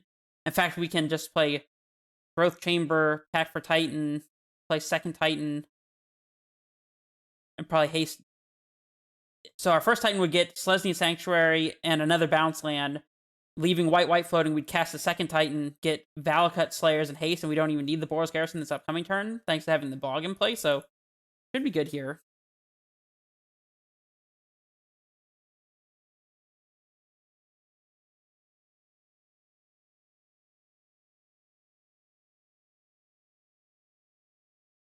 I think our opponent's just dead at this point.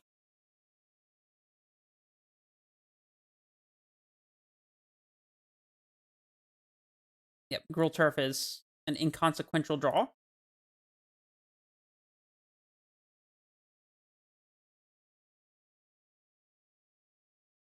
And we'll just pick up the Bog, I guess. We'll pact for 2 Titans here. First Titan will let us play second Titan, then leave double white floating. Cast one of them. Get double bounce land. We'll get play Simic and Selesnya. We have to leave the white floating. Very important here.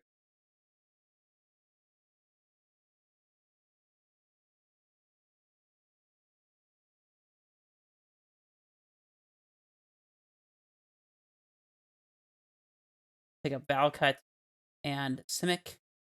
Play Titan. We'll get Valakut Slayers, haste both, and then double strike both after attacks and be golden here, so.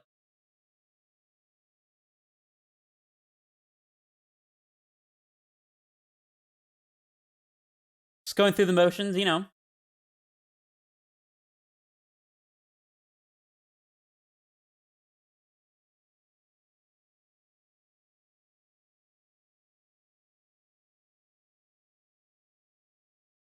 Cool. So I guess since we have both Valakuts, we can do the... let's just get... Do we have another red source, actually? I guess we can only double strike 1 Titan here, because our only other red source is the stupid Crumbling Vestige.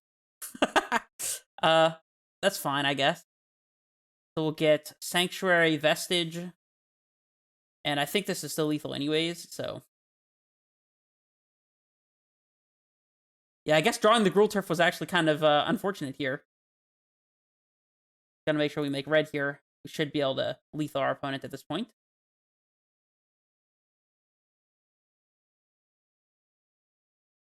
And pick up, I guess, Slayers. Now we get Sunhome. And I guess in case this is not lethal, a second green source for the second pack. Like basic forest, I guess.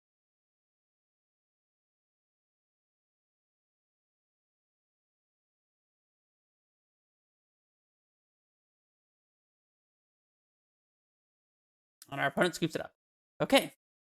Well, Karn actually did a lot of work that game, I would surmise. Against our opponent, I don't really know. I guess we definitely want endurance for sure. I don't know if we want things like Colony or Radiant Fountain. I guess Radiant and Colony are probably better than Cavern, since Colony actually taps for green, and Radiant gains us a little life to try to race their board if we have to. I don't hate that. Don't really care for explosives. So I guess we just trim the extra Cavern and maybe like a Grazer. Doesn't seem too bad. A Zeus is good here for powering out Karn early. And Map is good for getting Bog or Bounce Land if we're missing it. Probably just a Grazer, I think. Although having Grazer to protect Karn from attacks from like Narcomoebas and stuff is not irrelevant, but that's okay. And also, Grazer lets us play Karn earlier, so maybe we're not supposed to be cutting Grazer. Maybe it's one Summoner's Pack. Oh well, that doesn't really matter. It's a one of. This hand would be interesting if it had Amulet, which we'd probably sandbag. No, we couldn't sandbag it. We'd have to play turn 1 Amulet and then play Bounce Land, Azusa, Bounce Land, Bounce Land, Karn. As is, this hand's kind of slow. I'm gonna mulligan. This hand is the opposite of kind of slow. Although we don't have an untapped source, but surely we can top deck it, right? Surely we'll just spike the untapped source right off the top. I'm willing to risk it. I guess bottoming pack is bad if our opponent has a Thoughtseize, which they might. So bottoming Map here is probably better. Because that way, Thoughtseize taking any of these individual cards doesn't really do anything. Well, speaking of not really doing anything, actually, Leyline is relevant because it stops Bog and Endurance. Like that one. I guess we're passing.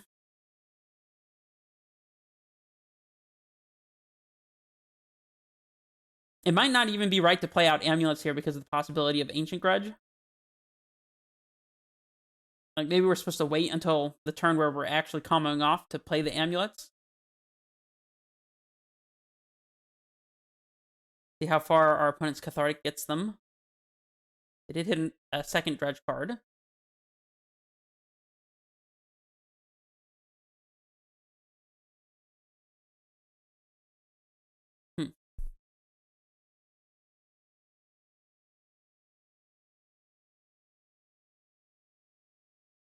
Land.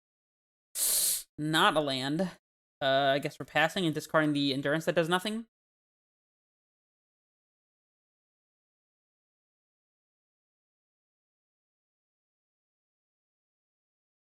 Also, we don't even have a Relic of Progenitus to exile all graveyards, because the Leyline stops Tormod's Crypt as well, so...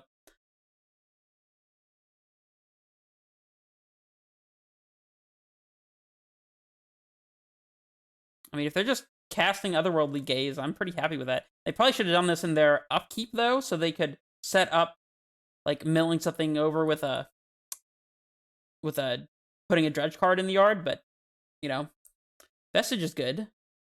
Are we supposed to play out an Amulet here?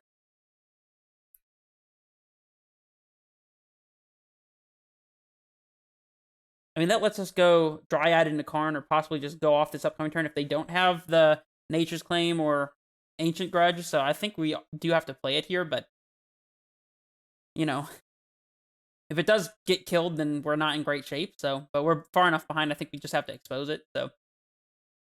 Here comes Ox, maybe?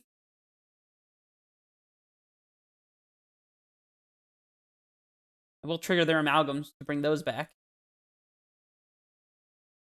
We go Amulet, Bounce Land, Dryad, Bounce Land. It's only 5 mana, so the best we can do is play Karn here. I guess we could pack for another ramp spell and then pack for Titan. I don't know if that would be good enough, though. We can use Valakut triggers to kill their creatures, perhaps. We pack for Azusa, and it doesn't die to a 1-mana removal spell or something. then perhaps we can attack through with lethal. Or we can always just search for a Boseiju potentially to kill Leyline and kill them with land drops after combat. Something like that. It's probably lines. It's a lot of triggers. There's a lot of triggers. I could have Lightning Axe or Dark Blast. Dark Blast doesn't matter against like Azusa, but Lightning Axe I guess is the only thing. Or just naturally drawing Arboreal Grazer is pretty good too. Now we don't have to even pack for our other ramp spell. That's nice. Thank you for the follow, Happy J.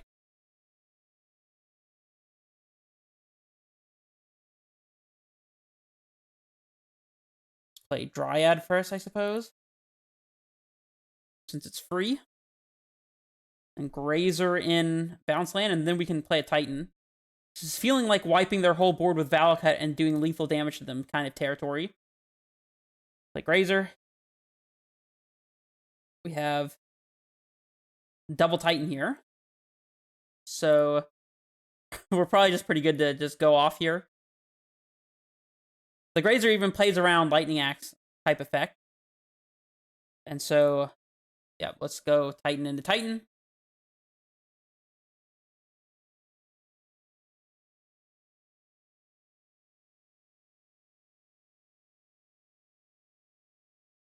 Now the question is, what are we supposed to get here? Valakut and Bounce Land and picking up a Bounce Land, then casting second Titan. We even float double white off of the Valakut thanks to Dryad ability, and we can haste off of second Valakut Slayers. Probably a good idea. So we'll get Simic Valakut.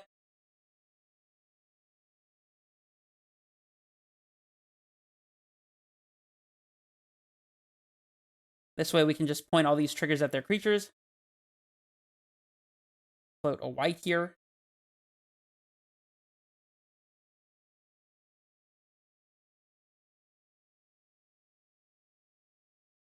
Second Titan.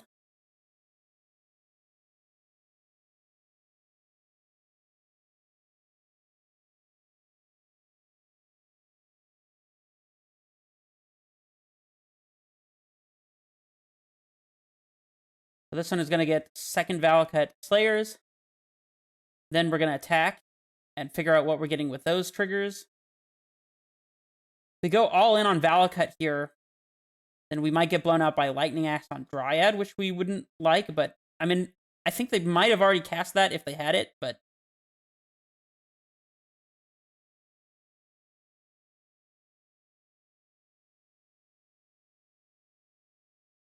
okay, let's go to combat and swing with the bad boys. And now the question is, what do we get?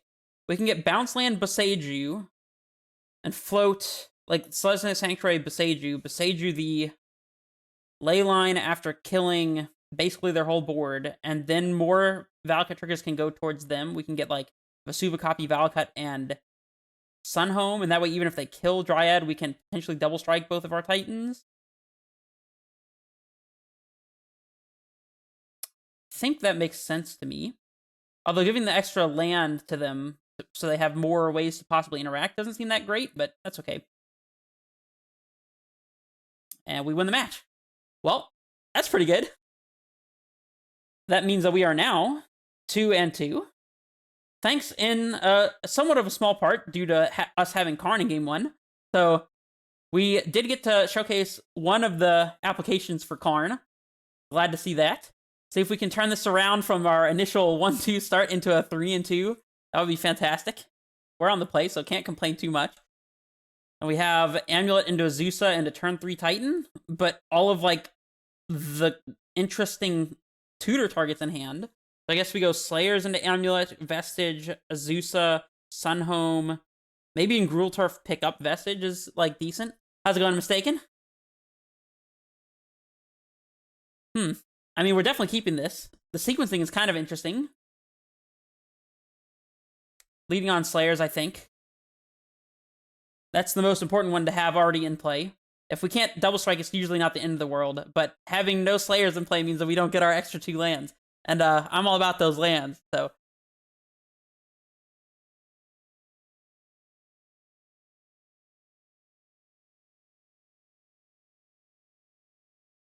Hey, Mistaken, have you tested with any of the new cards from Brothers War yet?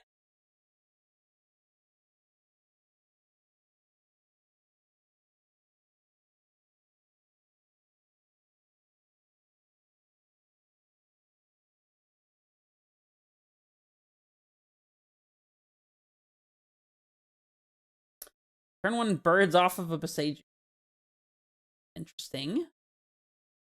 Don't know exactly what to make of that. Maybe Yawgmoth? Doesn't really change our plan. We're still just playing Azusa and a Titan here, so... And I like to always yield the Amulet when there's only one in play, but as soon as we draw a second copy, then obviously that'll come back to bite us. Play out our cards here.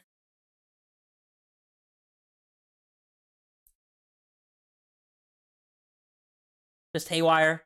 Yeah, I literally grinded goat bots for like an hour and a half just trying to get one copy of Stonebrain to play this deck. It took a long time. It's okay though, because I was trying to pick up some other cards from Bro to test anyways, so... And it is Yawgmoth, as anticipated. Interesting.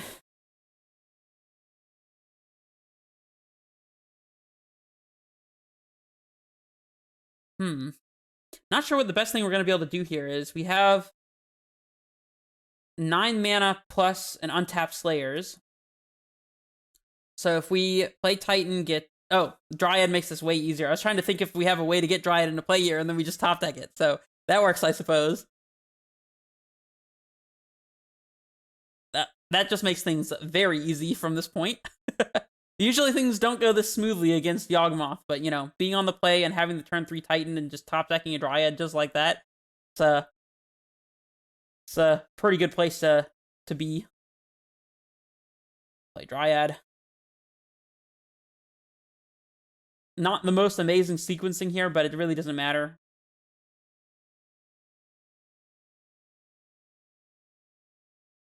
I'm just going for Valakut value here, I think, so leaving the land until second main phase after we get these Valakuts in play, probably a better move. Just haste off of the double Valakut and use the Dryad to float. Ignoring the creatures, going straight to face, get this game over with. We'll always yes, always yield. Make a white. Haste that bad boy. And get in. Azusa's feeling frisky too. And we will get Vesuva. And actually we won't, because we'll just win. That works too, I suppose. Well, this is definitely a great matchup for the Stonebrain. Okay, so we could be thinking about Endurance here. Although, honestly, it's just pitching 2 cards from hand and not die to Yawgmoth combo for like a turn. We could be thinking Colony or Radiant Fountain. Radiant Fountain to keep our life total above theirs is actually semi-relevant. Probably better than a Caverna, but I don't think I'm interested in the Colony. I don't love explosives in this matchup either. It's usually pretty slow. I think maybe having one just so we can sweep up their mana dorks if they go like turn 1 dork, turn 2 double dork, and we just play explosives on 1 and kill them all. Or being able to tutor for explosives, maybe to clean up a Grist or something like that. I don't hate it. Although, yeah, I mean, is it better than a Cavern? I don't know. We'll try it. Leave 1 explosives in the board so we can tutor it with Karn. Hope that we don't get Necromentia. That would be a great thing to avoid. I think we'd rather have Cavern than Bog as well. There's the small corner case where they like ult Grist to deal us lethal damage or something like that, but honestly, if it gets to that point, we're probably just losing anyways, so... Let's just get a turn 2 Karn into turn 3 play and activate Stonebrain. That's all I am asking for here. Well, that's not what we got. His hand also has no Amulet. It doesn't play too terribly into Force. It also has... I mean, I was going to say it has no interaction, but really there's no interaction for us to have. Maybe some Dismembers on the sideboard would be an interesting addition. I feel like we can do better than this. This hand is also not that great against Thoughtseize. It leaves us top decking. Although we have Titan mana. This hand is just too slow, though, I think. I hate mulliganing into an opponent most likely playing Thoughtseize, but we got to do what we can to try to win here, so... This also is obviously a ship back, so... My opponent mulliganed to 6 as well. I mean, they're just looking for Necromentia or Thoughtseize, so their mulligans are way better than our mulligans, that's for sure. Yep, we'll mulligan this one. They kept their 6. We mulligan to 5 and find this wonderful, amazing hand. Honestly, debating whether it's worth going to 4 here, but I don't think we can afford to do that, so we'll just... Hold on. We probably want to keep the Vesuva. We can ship Cavern, one of the forests, and this way we have Titan Mana plus Ramp. I mean, it's what we got. It also plays around Mages of the Moon if they were going to, like, evolution that into play or something. For whatever it's worth. Yeah, it's definitely playing around Mages. Guess we'll just lead on Vesuva here. Have to copy their forest. Look at this ugly thing. What the heck is going on? The art on this forest is amazing, don't get me wrong, but throwing the text box over top of it like that is just disgraceful. So, I don't mind it having the forest line at the top, actually, but that's just wrong. It should be illegal. Dryad Arbor has hit the table, by the way. That's the one. Expedition map. I mean, okay. Guess next turn we're just playing Azusa.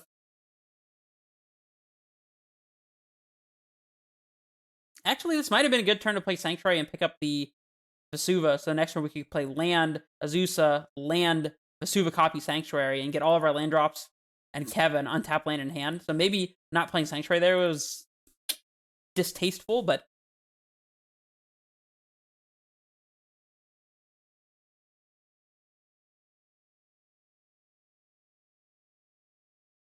I mean, we're in trouble here, though. In case that wasn't obvious.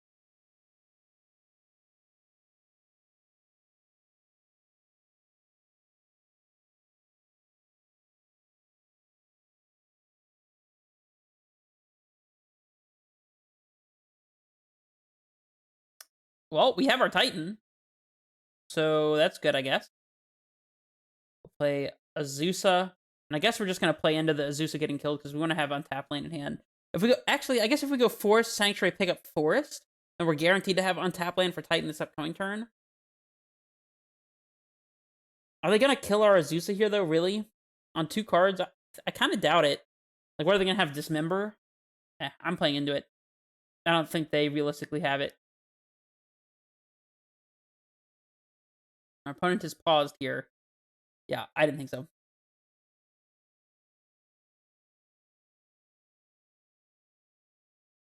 This way we get to keep a land in hand in case we are going for Valakut, perhaps. We could pack for Dryad, map for Valakut, and then play a bunch of land drops. It's not impossible. Killing their mana dorks, if they don't get Yogg to play this upcoming turn, could be pretty good.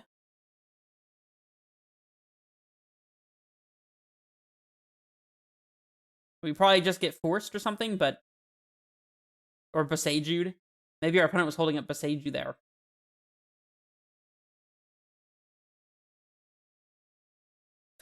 Yeah, I mean, if our opponent just doesn't have the Yogg, we can probably deal with this. They have 1 card left. Not blocking. So if we map for Valakut, play Valakut, land, Dryad, we only have 1 trigger. I guess now we get 2 triggers. Play land. We map for Valakut, play Valakut, land, Dryad, land, kill birds and ignoble, and they have exactly 1 turn to top deck a thing. Or we could just go for Titan now.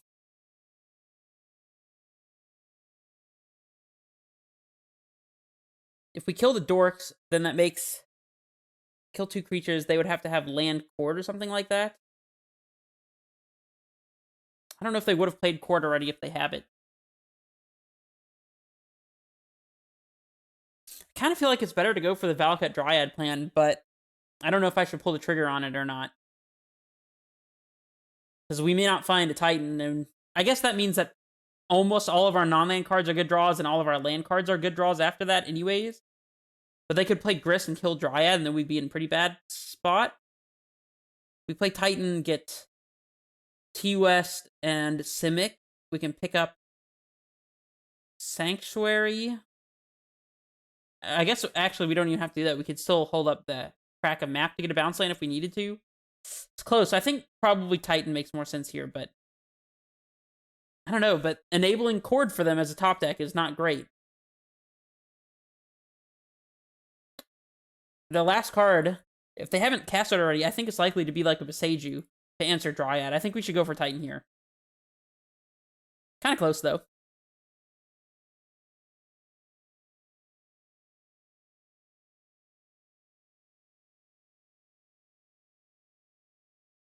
Also, getting Titan into play now before they can Necromentia it is not irrelevant, so...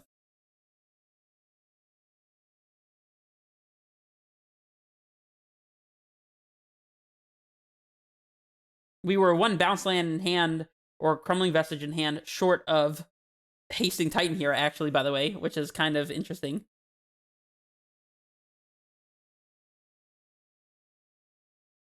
So we'll get our T-West and blue bounce land. And let's see, we'll pay for pact, have 1, 2, 3, 4, 5, 6.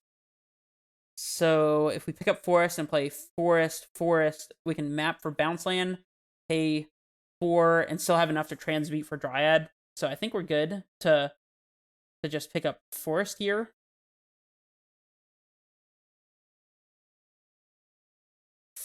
That means that we are losing access potentially to Valakut for Dryad in case our Titan dies, but I think that's probably fine.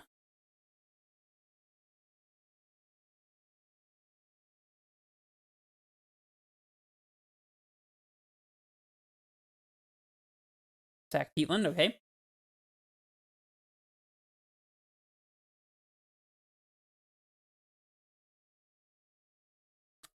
I don't know, maybe attack with Titan? No, we were a bounce land short. Because I mean, I guess we technically had a map crack, but we didn't have enough mana. Like, to play in Haste Titan, we would have had to have Crumbling Vestige or Slayers or bounce land in hand. But there was only 2 land drops remaining, so getting Slayers, Crumbling... Like, if we had bounce land, we could play bounce land, pick up Crumbling, replay Crumbling. But we were missing one of the 3 lands there, so... I don't know, maybe going for the Dryad is better there, but I feel like it plays into a potential Boseiju, which are... I don't see anything else our opponent would be holding on to there and not casting.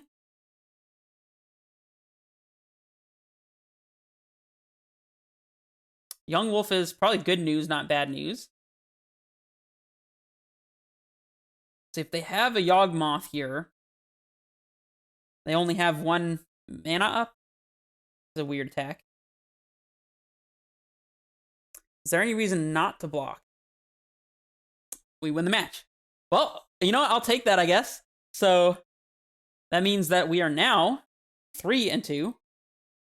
Let me know, by the way, in the comments below if you would have gone for the Dryad Valakut plan there, if you would have pacted for Titan like I ended up choosing to do. Definitely an interesting spot. Karn's not my preferred method of building the deck, personally. That doesn't mean that it's a bad choice or the wrong choice. If Karn suits your playstyle better, then I suggest going fully for that. If you see a lot of Hammer Time or Oops All Spells, Belcher-style decks, those are the kind of matchups where Karn really shines, like Dredge we played earlier as well. But, I don't know, I feel like most of the meta decks right now are not, like, particularly weak to Karn.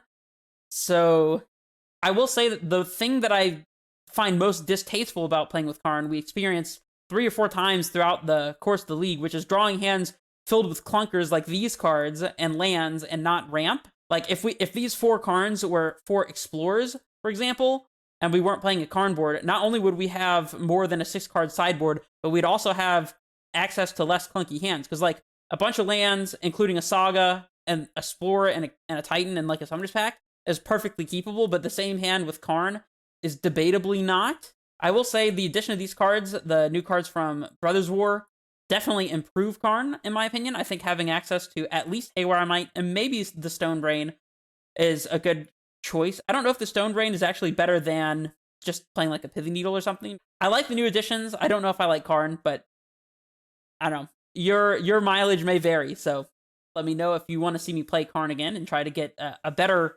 analysis of the card. Some people love Karn, and I can totally understand it. The toolbox aspect is really nice to have access to. It lets you grind a little bit better as well. It gives you some play against Blood Moon decks as well. So there's definitely a lot to like about Karn. Yeah. I don't really have anything else to say, so this is Red Face Menace, signing off.